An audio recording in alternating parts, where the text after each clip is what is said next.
Bueno, antes de comenzar, yo primero quería, y antes de orar, agradecer al hermano Antonio porque él enfermó, él era quien tenía que traer la palabra. Y entonces él decidió cederme el turno de prédica a mí. Y yo estoy agradecida por eso y por la oportunidad, porque siempre es bueno tener la oportunidad de dar la palabra y también de entrenar los dones que el Señor ha dado para que los pongamos en el cuerpo, no para sí mismo. Cuando recordamos aquella parábola de los talentos, hubo uno de ellos que escondió sus talentos. El Señor le dijo, ese único talento que tenía, que lo escondió, el Señor le dijo, ¿por cuánto lo escondiste? Dice, lo que tienes te será quitado.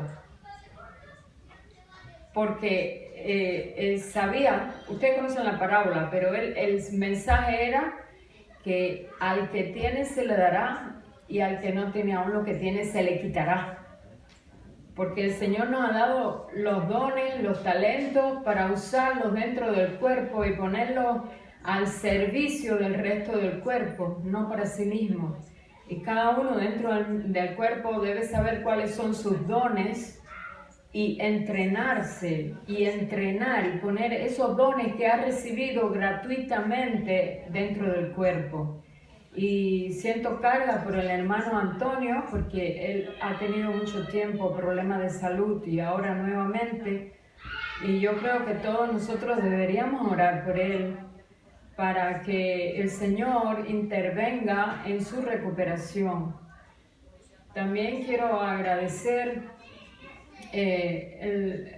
bueno, ya el hermano Ernesto oró por Israel, pero siempre es una profunda gratitud que tenemos cuando leemos las Escrituras y vemos que la palabra que nos ha llegado por medio de Dios, pero usando vasijas dentro del pueblo de Israel. Algunos de ellos eran profetas, otros tenían letras y Dios les dio. Tenemos el caso de Lucas, por ejemplo, que era médico, pero tenía letras, era una persona instruida, y así sucesivamente, a lo largo de toda la Biblia. Yo quisiera orar antes de empezar a exponer la palabra. Para mí siempre es un poco difícil el tema de que yo, ustedes saben, algunos ya lo saben porque lo he dicho hasta la saciedad, hago notas y después muchas veces no las puedo usar porque voy hablando lo que el Señor me da. Entonces, casi siempre prefiero depender del Señor para lo que tenga para el auditorio. Y por eso lo primero que quiero hacer es orar, pidiéndole al Señor su guía y el que acomoda lo espiritual a lo espiritual, su palabra espiritual, y Él mismo es espíritu, y los que están aquí, que son hijos de Dios, son seres espirituales, y si hay alguno que no es hijo de Dios, tiene un espíritu que Dios quiere tocar, su espíritu para vivir dentro. Entonces, oramos un momento, pidiendo al Señor dirección. Gracias te damos, Señor, por tu palabra, porque tu palabra es verdad. En ella nosotros tenemos toda la guía en todos los aspectos de nuestra vida. Queremos, Señor, que en este día tú le des gloria y honra a tu palabra, pero también le des gloria y honra a tu nombre. La exposición de tus palabras alumbra y hace entender al sencillo. Y pedimos que a cada uno de nosotros hoy, a todos nos hables por medio de tu palabra. Queremos, Señor, que con mucha libertad te muevas en medio nuestro. Aceptamos solamente tu guía, solamente tu dirección.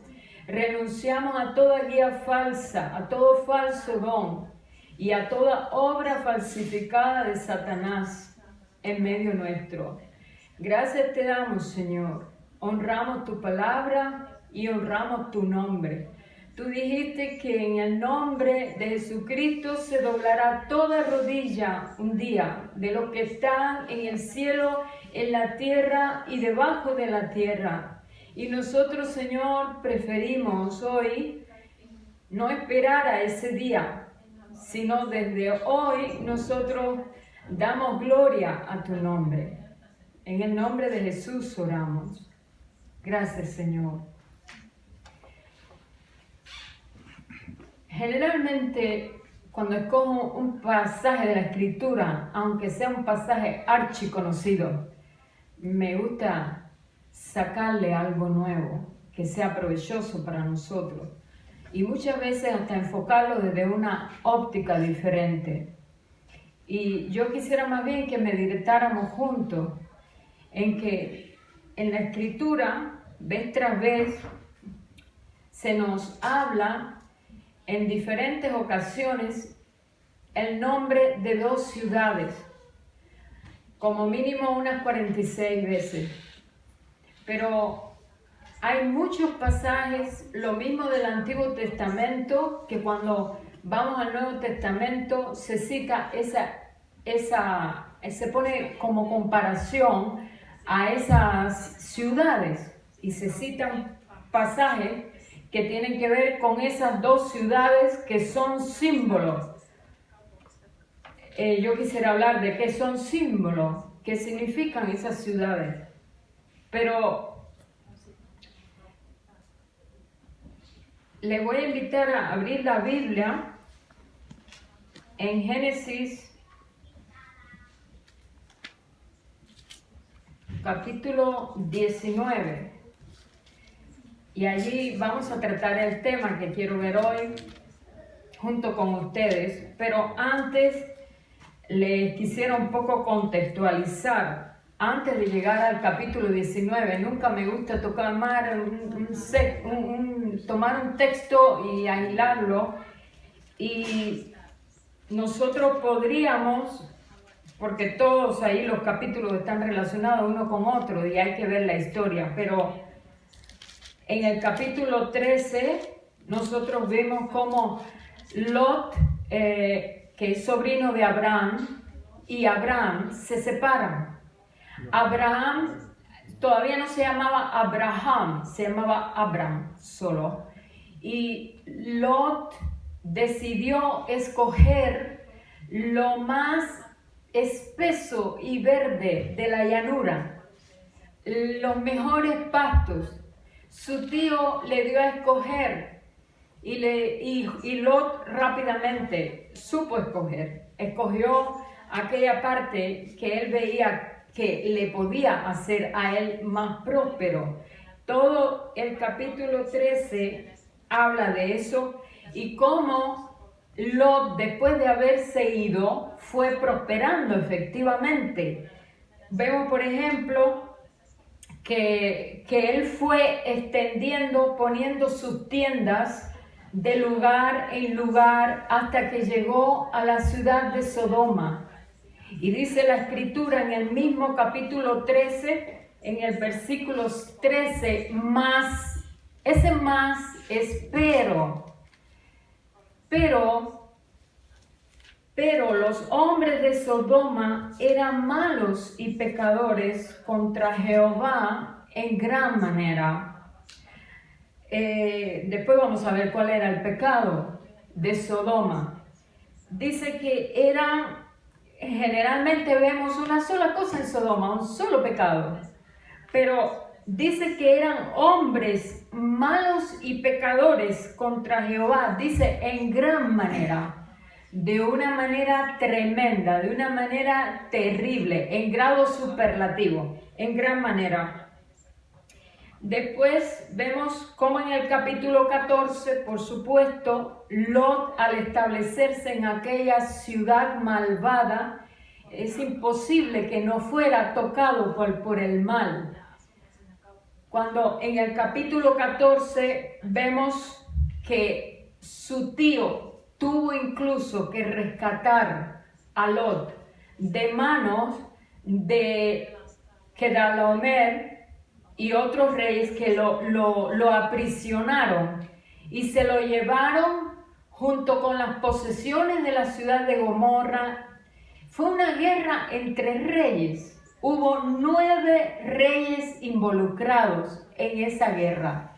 Nosotros sabemos en el capítulo siguiente cómo Abraham, en el capítulo 15 o más adelante, cómo él pudo rescatar, en el capítulo 14, cómo él pudo rescatar a su sobrino.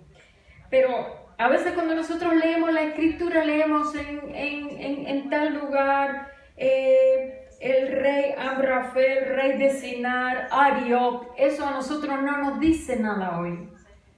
Pero en el hebreo recuerden que ningún nombre está allí por casualidad. Todos los nombres tienen su sentido. Desde Adán, alma viviente, que es el nombre de Adán. Y Jesús se dice que es espíritu vivificante. Pero allí en el capítulo 14, no hace falta que lo busquen porque yo les estoy haciendo un resumen antes de poder entrar en el capítulo 19, pero les voy a hacer notorio que a esos 9 reyes tenían nombres muy interesantes. Por ejemplo, Amrafel, el rey de Sinar, significa hablador de cosas oscuras y comunicador de engaño. Así que usted imagine qué cosa es una cosa oscura, todo lo que no es a la luz, todo lo que se hace no a la luz es oscuro. Una lengua detractora, eso es oscuro. Una práctica de lo oculto, eso es oscuro. Un engaño, de hecho su nombre también significa engaño, de persuadir a la gente como lo que yo llamo una agenda escondida. Vengo aparentemente con un propósito visible, puede ser que hasta sonriente, pero tengo un propósito escondido, tengo una agenda oculta, la que nadie ve. Ese era el nombre de uno de los reyes. Arioc significa sin misericordia, por lo tanto lleno de violencia. No tenía misericordia, pero era violento.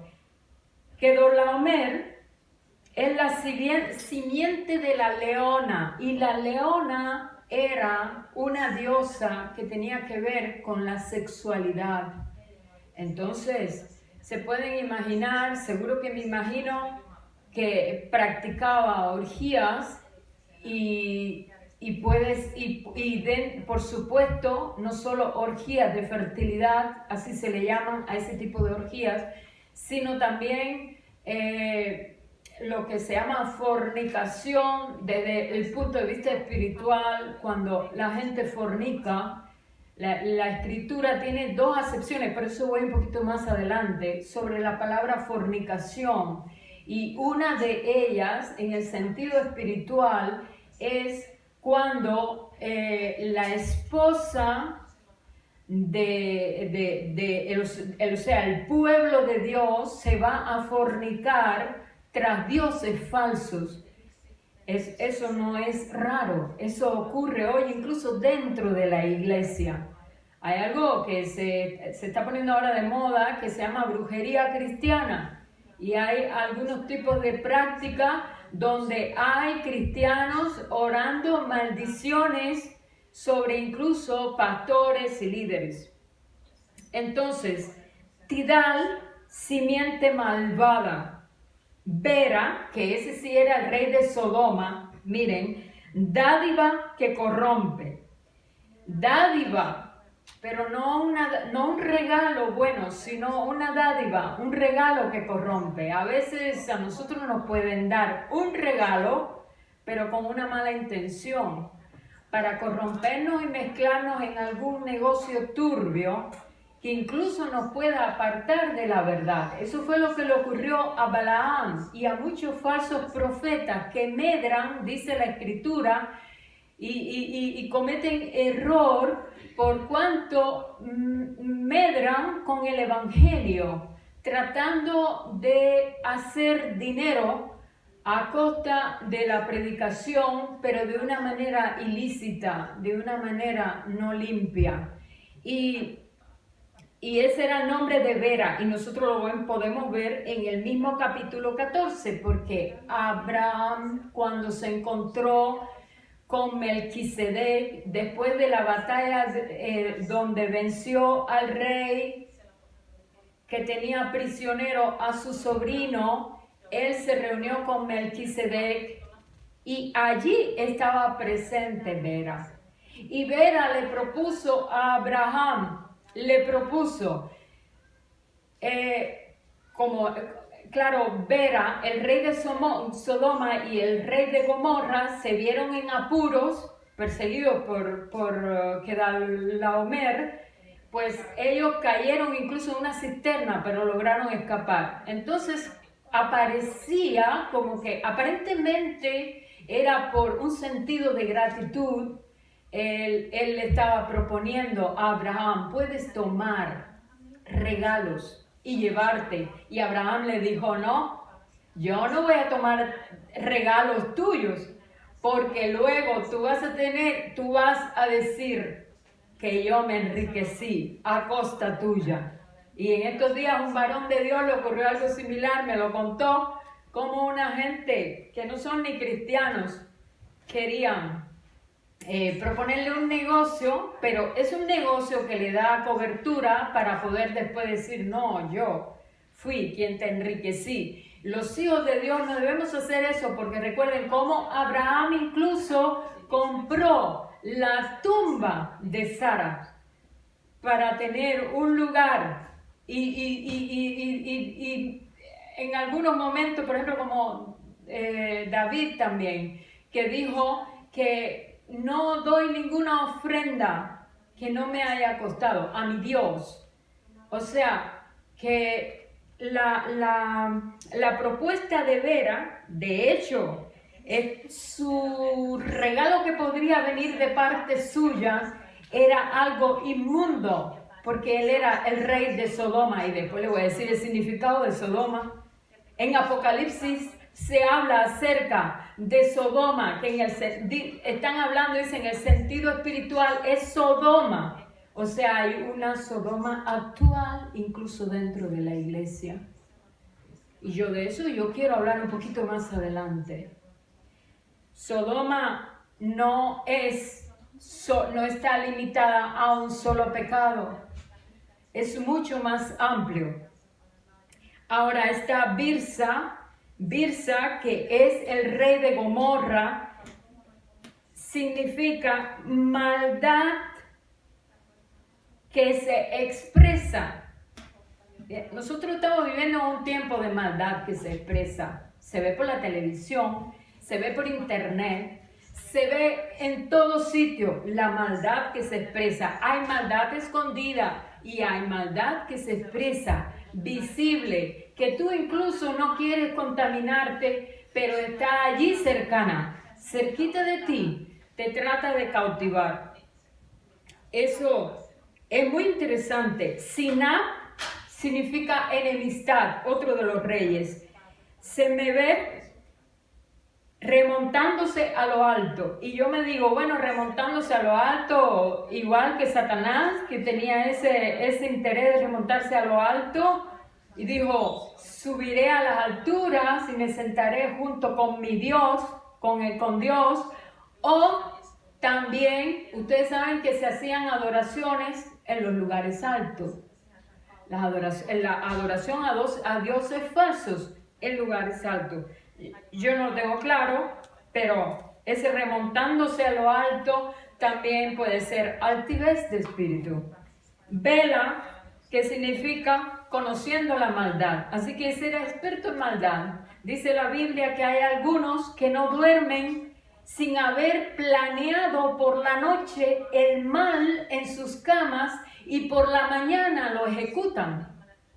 ¿Y qué cosa es que planean el mal? Mañana yo le voy a decir a la hermanita tal que el hermanito tal está haciendo tal cosa, aunque sea mentira. O si no, yo voy a llamar al hermanito tal y le voy a proponer tal cosa y le voy a tender una redada. Todo. El que planea la intriga. Cuando hablo así, a veces digo hermanito porque yo hablo principalmente a la iglesia. Pero hay muchos intrigantes y hay muchas personas que planean el mal y por la mañana lo ejecutan. Dice eso la Escritura.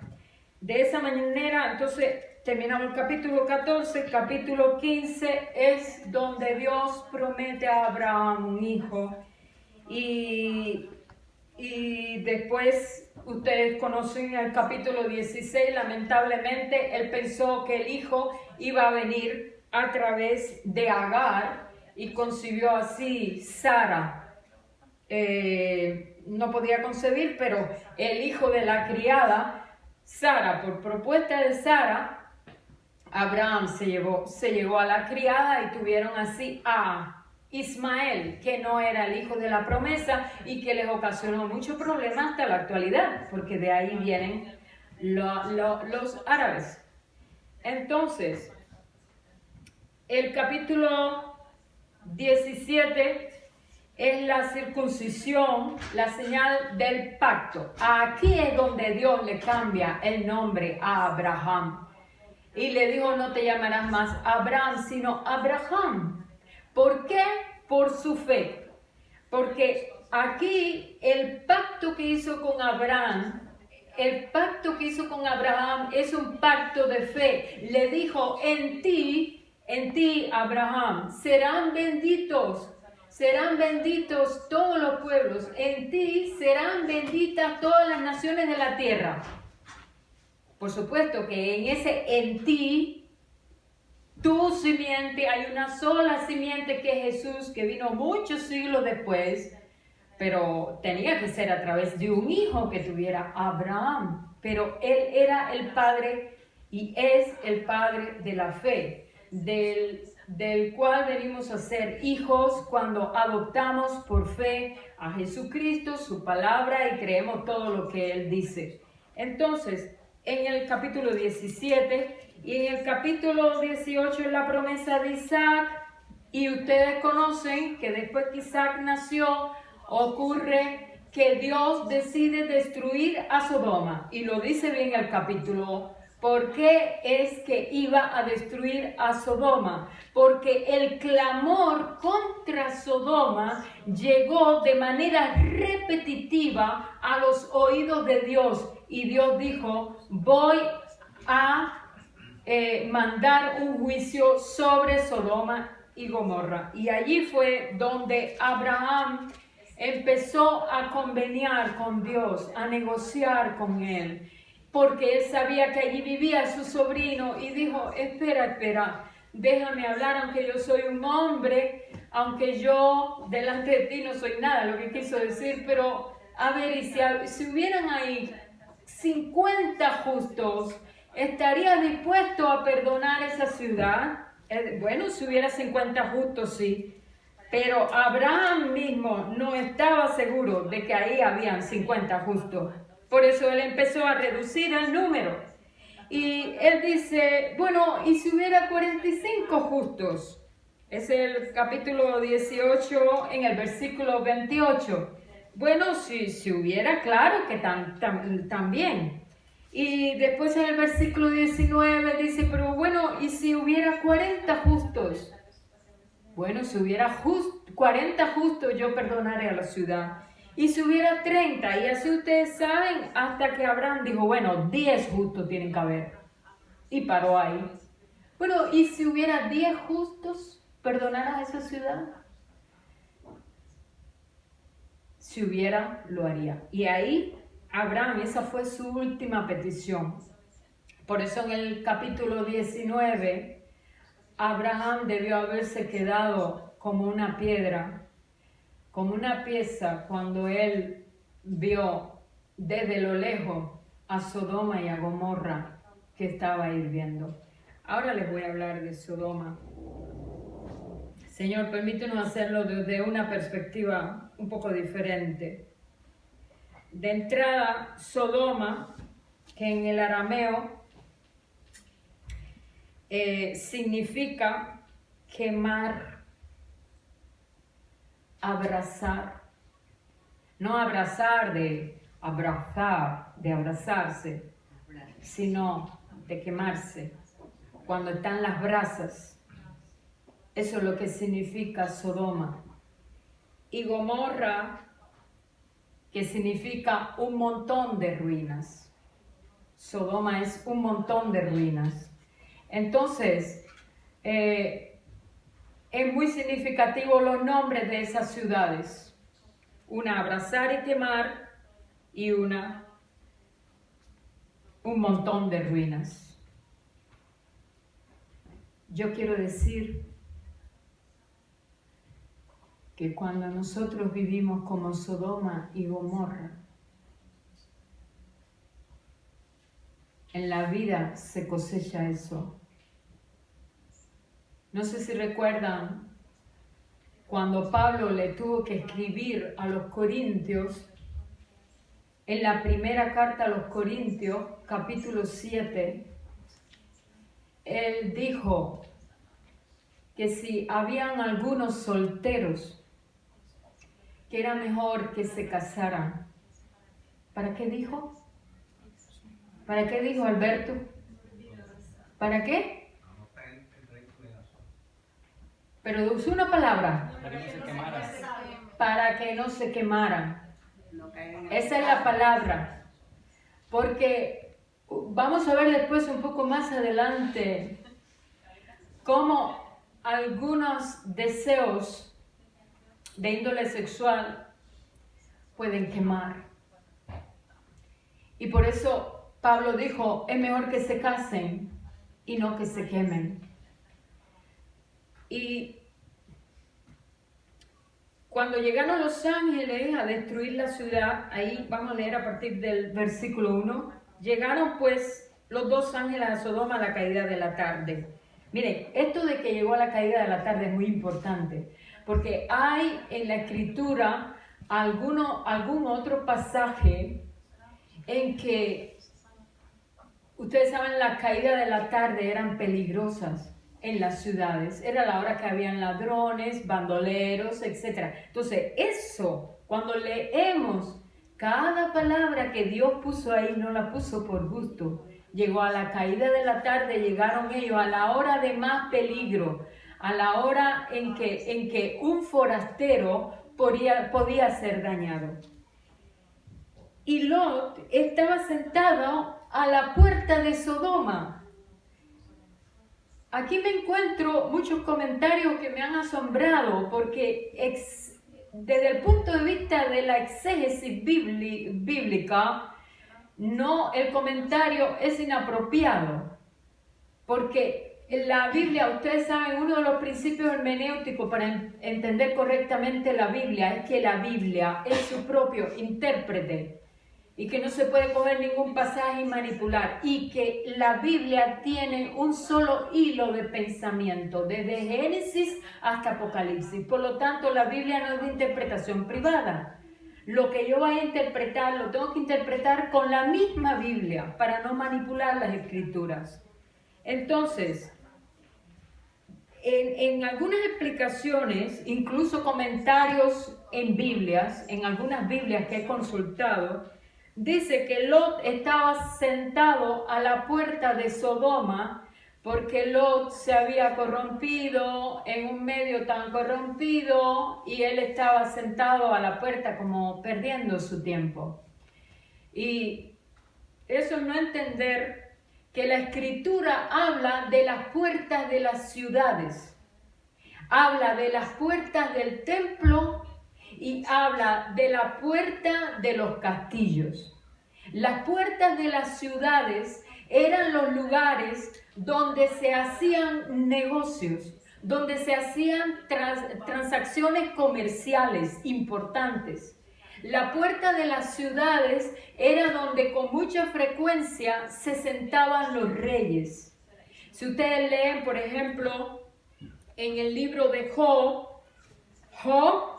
en el capítulo 29, yo no lo puedo leer porque no tengo tiempo para eso. Lamentablemente, a mí siempre cuando me dan oportunidad de predicar, yo busco carne fuerte para la iglesia. Algunos dicen, queremos oír doctrina, queremos oír enseñanzas profundas, pues entonces tenemos que salirnos del ABC que siempre se nos da.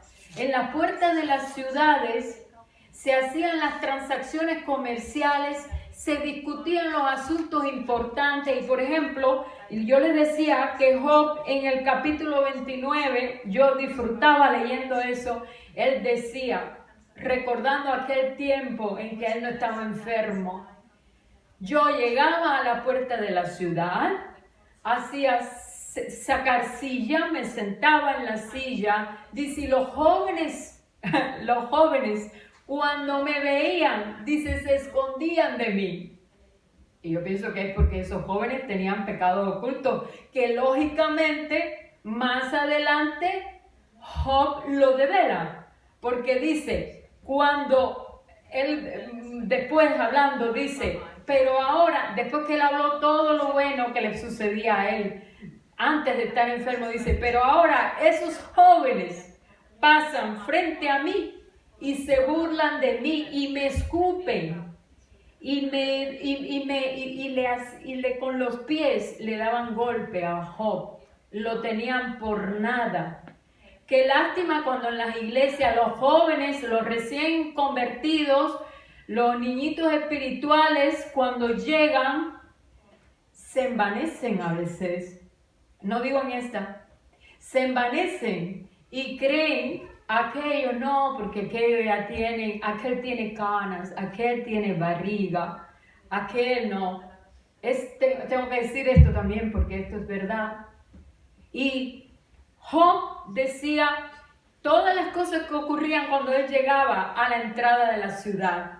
Léanlo después en casa, muy interesante, vale la pena leerse. Dice que cuando él llegaba a la puerta de la ciudad y él se paraba en la puerta de la ciudad, dice que los ancianos se levantaban, porque era un signo de reverencia levantarse ante la persona de mayor autoridad cuando entraba, y de mayor sabiduría y de mayor conocimiento. Ellos se ponían en pie.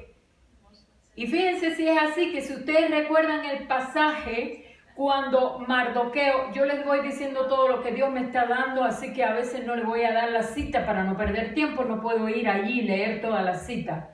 Pero cuando Mardoqueo se sienta a la entrada de la puerta del rey, se sentó y no se paró cuando pasó aquel enemigo que los quería, que lo enredó en un chisme para después poder matar a todos los judíos. ¿Recuerdan? Una de las cosas que a él le molestaba mucho era que cuando pasaba cerquita de Mardoqueo, Mardoqueo no se ponía en pie. ¿Por qué? Se sentía como que no lo reverenciaba. En ese lugar, frente a la puerta del palacio, se sentaban solamente los cortesanos. Era un derecho que no tenía el resto del pueblo. Era solamente para los cortesanos. Y claro, estar Mardoqueo sentado ahí, a aquel Amán lo ponía muy furioso y trató de llevar intrigas al rey. Y después terminó él mismo colgado en la horca. Ahora, lean después en casa, es una pena, porque yo creo que todo lo que voy a hacer es que voy a dar conferencias y las voy a poner por internet bien despacito, para el que le interese comer algo sólido, que lo pueda tener allí. Pero mientras me den la oportunidad en la iglesia, también voy a ir trayendo una palabra. Ahora, viendo los Lot, que por eso, antes de continuar, quería poner algunos otros ejemplos. Por ejemplo, en el capítulo 4 de Ruth, vemos también cómo Ruth tenía el derecho de ser redimida por un familiar. Y el familiar que aparentemente era más cercano era Booz. Pero Booz, que era un hombre justo y honesto, aunque Noemí no sabía, él sí sabía que había otro pariente mucho más cercano que él. Entonces fue a la puerta de la ciudad nuevamente. ¿Dónde? A la puerta de la ciudad a discutir ese asunto con el otro pariente más cercano, enfrente de los ancianos, y le digo, bueno, ¿tú no vas a tomar a Ruth por mujer? No, porque puedo dañar mi descendencia. Bueno, pues aquí delante de todos, yo anuncio hoy que yo sí voy a tomar a Ruth, dame tu calzado. Y así fue, escupió dentro de él, era como un cuño de que iba a cumplir aquello. Y dentro, en otras ocasiones, los reyes se sentaban allí, como le dije, el propio el rey David se sentó en la puerta de la ciudad. Así que este hombre que se llama Lot era un hombre en eminencia, a pesar de ser extranjero. Él no pertenecía a Sodoma, él llegó a ese lugar, pero él tenía autoridad y se sentaba en la puerta, porque era un hombre justo. Yo espero que algunos cambien su opinión acerca de Lot. Lot era un hombre justo, y si yo quiero decir con mayor propiedad y con autoridad, puedo citar la misma escritura, porque en el Nuevo Testamento, en la segunda carta de Pedro, capítulo 2, desde el versículo 1 en adelante hasta el final, leyendo todo el capítulo, usted puede ver lo que dice Pedro acerca de Lot. Ese hombre justo que todos los días, no dice uno, todos los días de su vida, dice que sufría a causa de la conducta de aquellos, dice la nefasta conducta de aquellos en aquella ciudad. Así que él sí sufría. Entonces, ubicados en ese contexto, era de noche, están llegando dos forasteros, está Lot, que es un hombre con autoridad en aquella ciudad, sentado a la puerta, y de inmediato se puso de pie. Fíjense, es un acto de reverencia. Él se puso de pie. Viéndolos Lot, se levantó a recibirlos y se inclinó hacia el suelo y dijo: ahora, mis señores, os ruego que vengáis a casa de vuestro siervo y os hospedéis. Él no preguntó: ¿quiénes son ustedes? ¿Qué historial?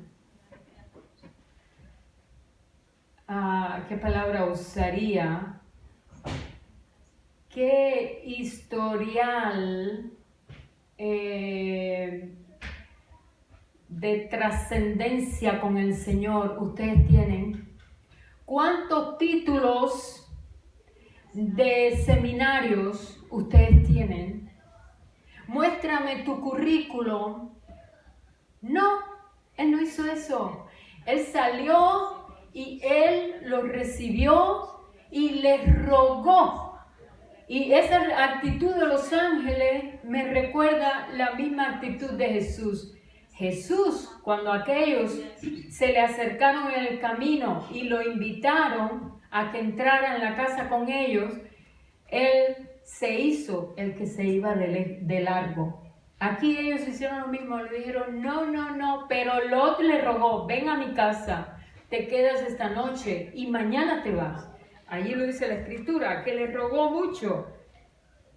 Y lo hospedó, dice: lavaréis vuestros pies y por la mañana os levantaréis y seguiréis vuestro camino. Y ellos respondieron: no, que en las calles nos quedaremos esta noche. ¿Recuerdan aquel pasaje bíblico de un hombre que su esposa se había ido y al cabo de un tiempo él la fue a buscar a casa de los padres y llegó tarde a aquella ciudad, se quedó hasta tarde y allí violaron a su mujer porque él no quiso quedarse hospedado y bueno, había peligro para ellos, pero Lot no sabía que eran ángeles dice que él porfió mucho con ellos y ellos fueron con él y entraron a su casa.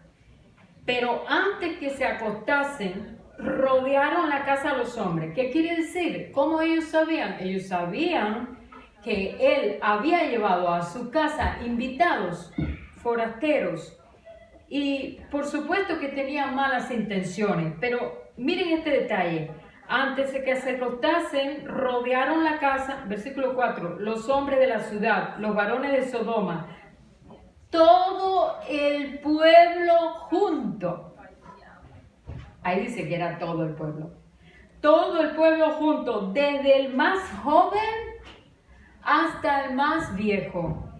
Y llamaron a Lot y le dijeron, ¿dónde están los varones que vinieron a ti esta noche? Sácalos para que los conozcamos. Ya sabemos, en el lenguaje velado, es un eufemismo, ese lenguaje bíblico es, queremos tener relaciones con ellos. Entonces Lot salió a ellos a la puerta y cerró la puerta tras sí y dijo, os ruego, hermanos míos, que no hagáis tal maldad. He aquí ahora yo tengo 2 hijas que no han conocido varón. Os las sacaré fuera y haced de ellas como bien os pareciere. Solamente que a estos varones no hagáis nada, pues que vinieron a la sombra de mi tejado. Un huésped era algo muy sagrado.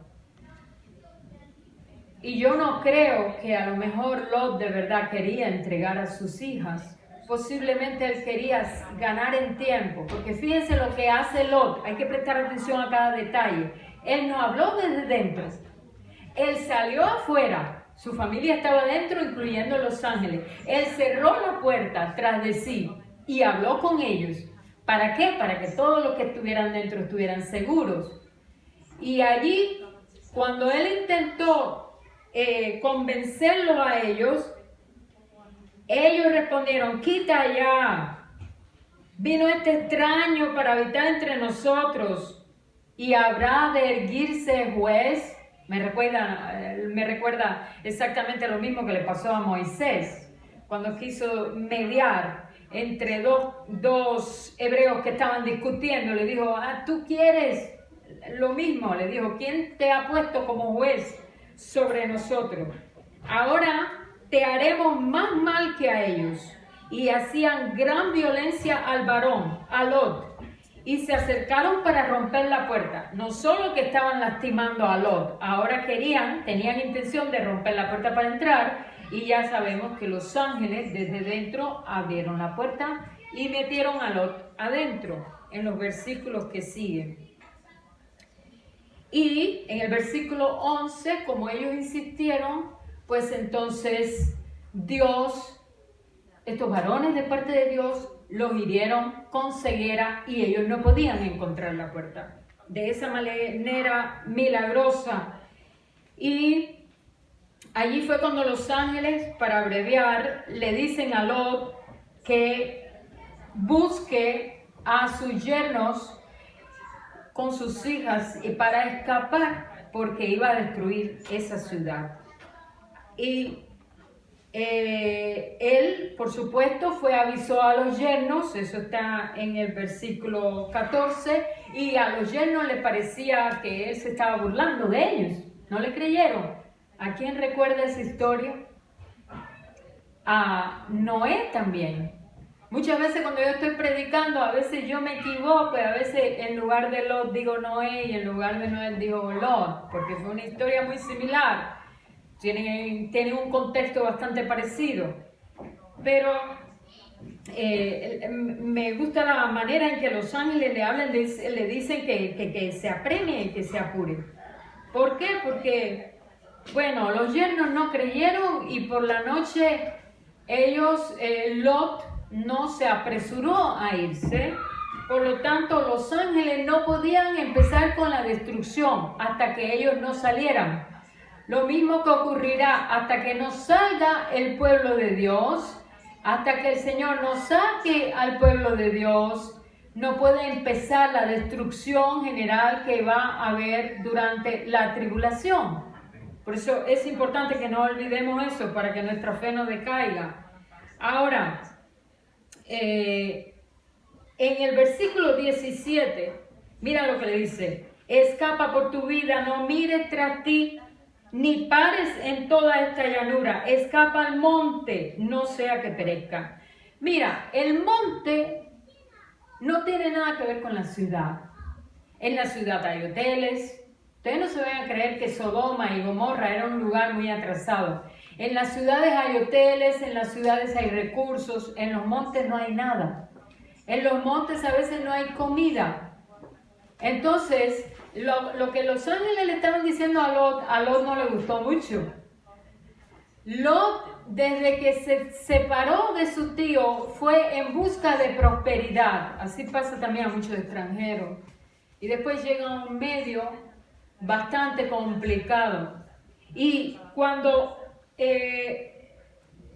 ellos le propusieron ir al monte, dice: no sea que perezcas, Lot les dijo: no, yo ruego, señores míos, el versículo 19, he aquí ahora ha hallado vuestro siervo gracia en vuestros ojos, y habéis engrandecido vuestra misericordia que habéis hecho conmigo, dándome la vida. Mas yo no podré escapar al monte, no sea que me alcance el mal y muera. Él está pensando: allí no hay comida, allí no hay recursos. He aquí ahora esta ciudad está cerca para huir allá, la cual es pequeña. Dejadme escapar ahora allá. ¿No es ella pequeña? Y salvaré mi vida. Y le respondió: he aquí, he recibido también tu súplica sobre esto, y no destruiré la ciudad de que has hablado. Date prisa, escápate allá, porque nada podré hacer hasta que hayas llegado allí. Por eso fue llamado el nombre de la ciudad Zoar, porque Zoar significa pequeño. Ahora, ustedes conocen toda la historia, cómo se les mandó no mirar atrás, porque ese mirar atrás es preocuparme por lo que dejé detrás. Muchos se convierten, pero están pensando en lo que dejé detrás. Tienen añoranza por lo que dejé detrás. Cantaban hoy aquí: en la casa de Dios hay libertad, en la casa de Dios, pero la verdad es que muchos durante años están atados a lo que dejaron atrás. Tienen ataduras que no se atreven a confesar a nadie porque están muertos del miedo, pero siguen atados al pasado. Y lamentablemente, también tengo que decir esto, lamentablemente hay una ignorancia tan grande para poder ayudar a las personas que se quedaron atadas a sus prácticas pasadas. Decirles que es pecado no les libera. Decirle a una persona que esté luchando con la pornografía: eso es pecado, eso no te libera. La ley no libera. Entonces, la iglesia tiene que capacitarse, y no todos a lo mejor tienen ese llamado, y ese es el trabajo que yo hago. Porque una vez una persona dijo, cuando me conoció, que me la presentaron, dijo: tú eres consejera. Sí, consejera, el que da consejo. Y no aclaré nada. Pero ese no es el trabajo al que yo me dedico. El trabajo al que yo me dedico es ayudar a las personas a liberarse de a lo que estaban atados antes, a lo que siguen atados todavía. La mujer de Lot miró atrás y se convirtió en estatua de sal y se quedó allí. Conocemos toda esa historia, pero esa historia tiene aplicaciones desde el punto de vista espiritual y tiene mensajes para nosotros hoy. Y cuando una persona se acostumbra durante mucho tiempo a vivir con sus ataduras, pues ya no va a abrir su corazón. Porque se supone que si ya yo pasé discipulado número 1, número 2, número 3, número 4 y número 5, y tengo título de maestría y de universidad, pues ¿para qué voy a...? Ya, al contrario, ahora yo debo ser maestro. Yo en mi país traté con mucha gente. Por ejemplo, traté en una ocasión con un estudiante de seminario que tenía relaciones sexuales con animales, o sea, practicaba la zoofilia. Y yo le dije, ¿por qué entraste al seminario? ¿Para liberarte de tus ataduras? El seminario no te va a liberar de tus ataduras. Otros tienen ataduras y yo quiero hablar de eso. Y si alguno se necesita irse, se puede ir, pero yo quisiera no dejar de decir, porque casi siempre no puedo decir la parte más importante del mensaje. Y yo quisiera que, por lo menos el que tenga interés se puede quedar. Pero yo quiero no leer esto como una historia antigua que pasó. Yo quiero decir cuál fue el pecado de esa ciudad. ¿Por qué? Ayer cuando yo le decía, Señor, ¿qué tú quieres que yo enseñe a la iglesia desde una óptica diferente? Para que no vean la escritura como que una cosa que pasó, como un cuento, sino que tiene aplicación hoy. Y yo estaba leyendo nuevamente desde el capítulo 1, porque antes de darle a otro quiero recibir yo, y estuve leyendo desde el capítulo 1 de Romanos, y cuando llegué al capítulo 9, Dios me dijo ahí en el 9, y me hizo notar que si en Israel no hubiera un remanente, hoy hablamos de remanente cuando Kenia dirigía, si en Israel no hubiera un remanente, porque tengo que separar el contexto del cual él está hablando, es Israel el terrenal.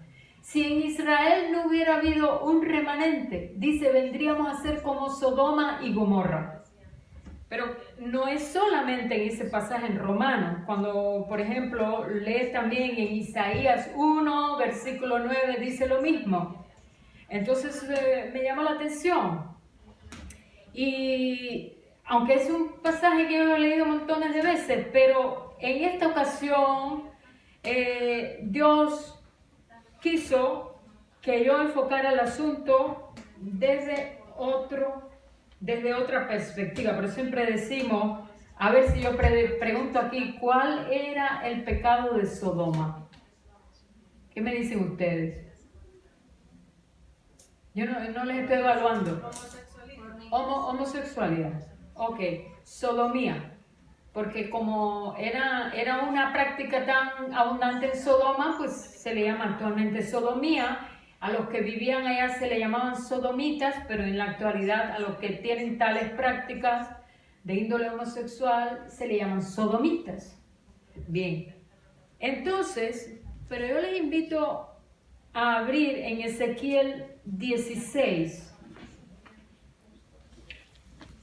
Ezequiel 16.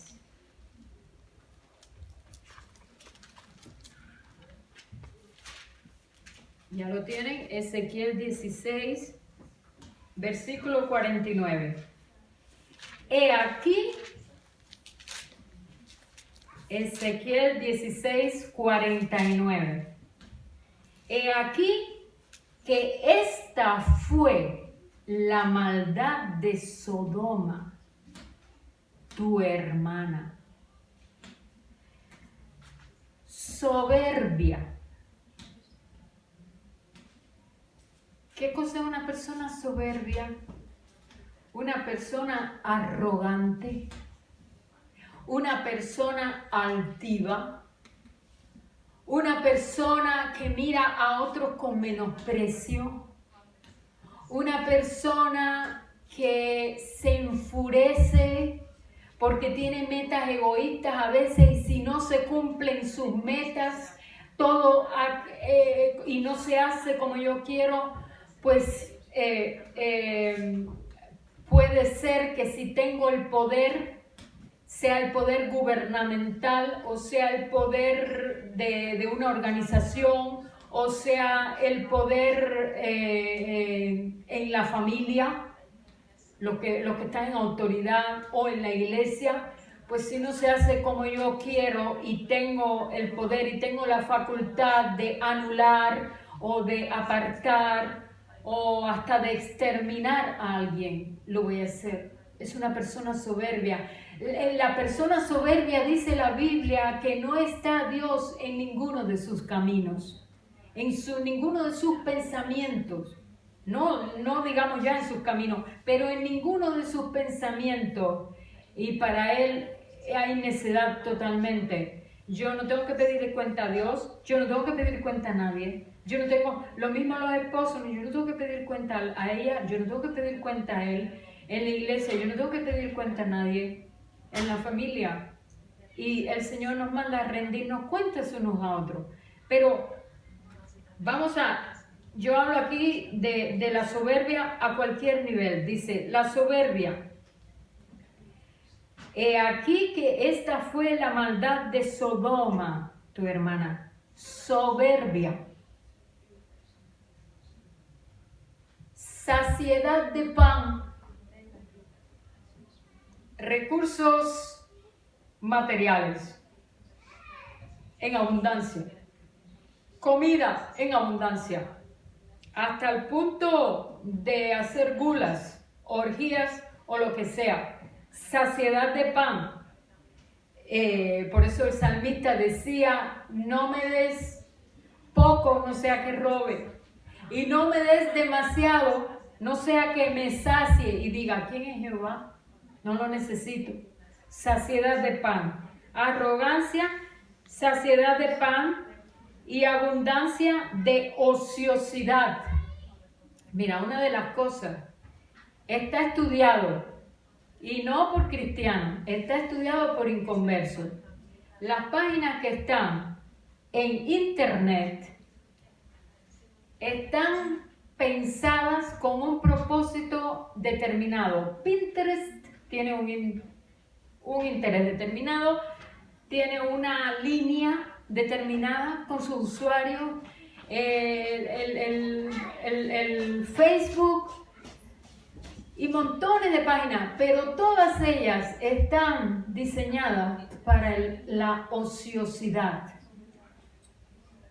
No para el deleite en tu tiempo de ocio, por ejemplo, tú saliste de tu trabajo y ahora quieres refrescar un poco la mente, te vas a un café en tu tiempo de ocio o te comunicas un poquito con tu familia.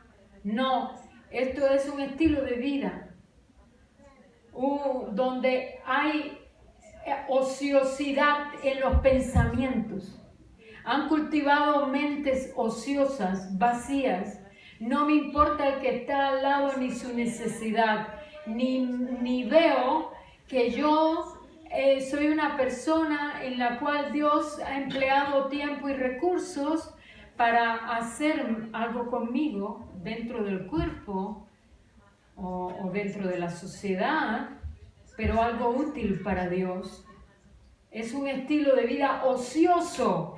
Fíjense, eso fue lo que llevó a la corrupción de Sodoma. Un estilo de vida, usted entra a todas esas páginas, están las chicas con una cámara haciéndose así, y después dicen, dejo todo y sigo a Cristo. Pero entonces la ve con los escotes por delante y por detrás, y todo de una manera que dice, bueno, se ha convertido solamente en un eslogan. Yo digo esto con mi boca, pero en realidad no es así, como por ejemplo en mi nación, que no, hasta los días de hoy no, la gente no tiene internet en sus casas, pero hay un eslogan en todos los lugares desde hace muchísimos años. Dice, tanto en la guerra como en la paz mantendremos las comunicaciones. Pero no es verdad. Entonces, no solo chicas, chicos, hay todo tipo de práctica por la internet y se pone allí, pero es un estilo de vida ocioso. Si ahora hago una ensalada, la pongo allí, al ratico no tengo tiempo para la Biblia, porque ni tengo tiempo para la necesidad de un hermano ni nada, porque ahora el otro me mandó una foto de lo que está haciendo y yo también voy a hacer lo mismo, voy a poner allí. Es una sociedad ociosa. Por eso es que no es ninguna casualidad, y ahí es donde yo siempre me equivoco y confundo, indistintamente confundo, cuando dice que la venida del Hijo del Hombre, la segunda venida del Hijo del Hombre, sería como en los tiempos de Sodoma y Gomorra, como en los tiempos de Lot, que estaban casándose, eso, y dándose en casamiento. No es que se casaran normal, es que su mente estaba en eso. casándose, dándose casamiento, vendiendo, comprando, y ese era el estilo de vida que había en Sodoma. Por lo tanto, también una de las cosas que los caracterizó fue la corrupción desde el punto de vista sexual, incluyendo la sodomía.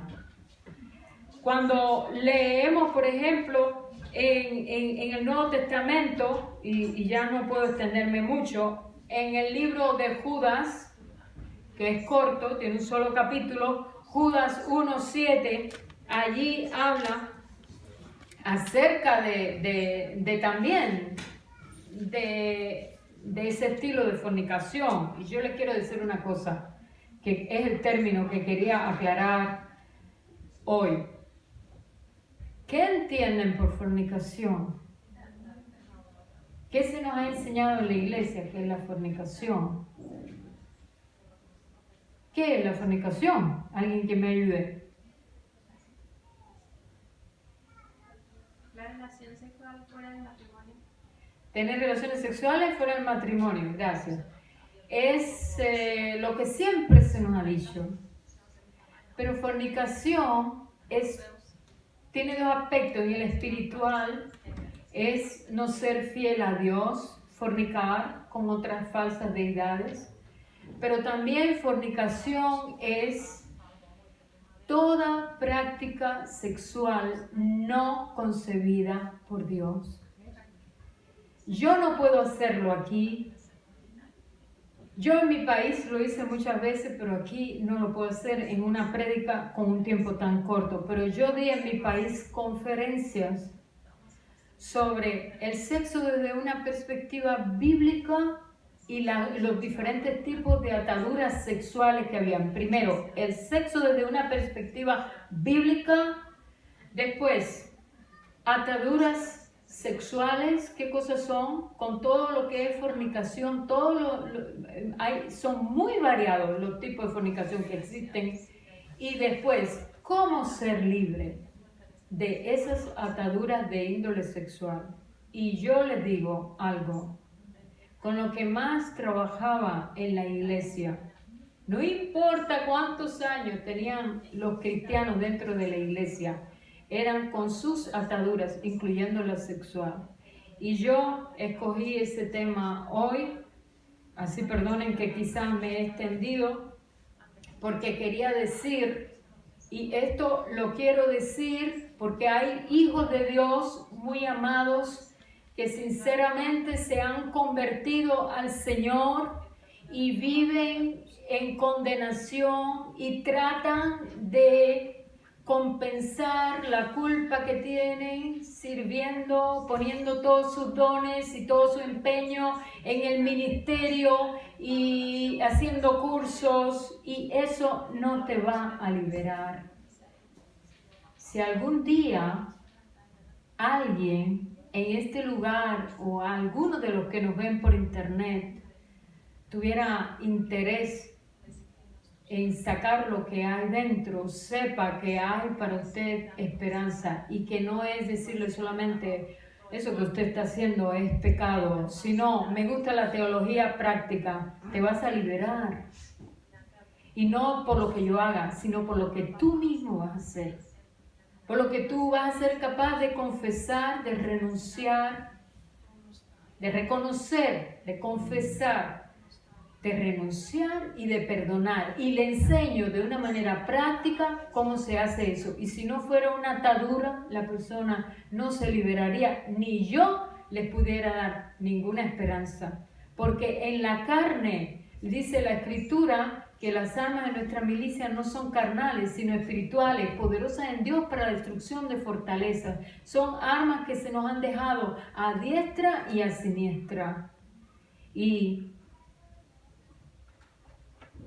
eso es un tabú dentro de las iglesias, hablar de ese tema. Pero a veces toca que uno rompe con esos tabús, aunque lo miren mal, porque no todos lo van a mirar así. Algunos, yo recuerdo que estaba en casa de una familia hablando sobre el tema y todos estaban de acuerdo, ¿no? Sí, que los jóvenes necesitaban del asunto, pero en cuanto entré así de, no. Tienen miedo a ese tema.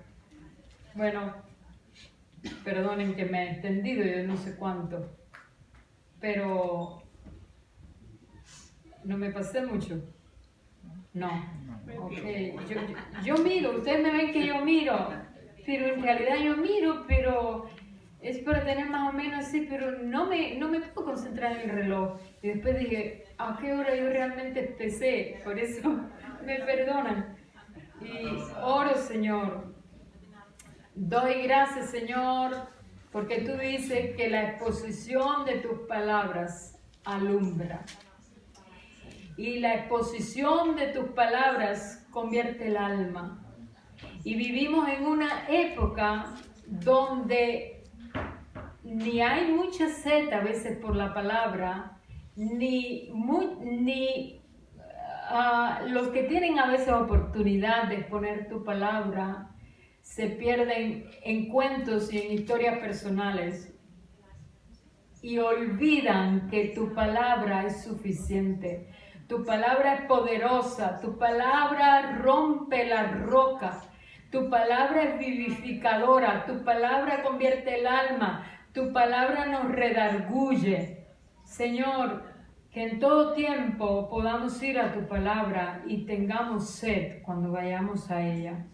Yo pido, tú dijiste y diste una promesa, que tu palabra no volverá a ti vacía, que tú toques a quien haya de tocar y esta palabra dé fruto.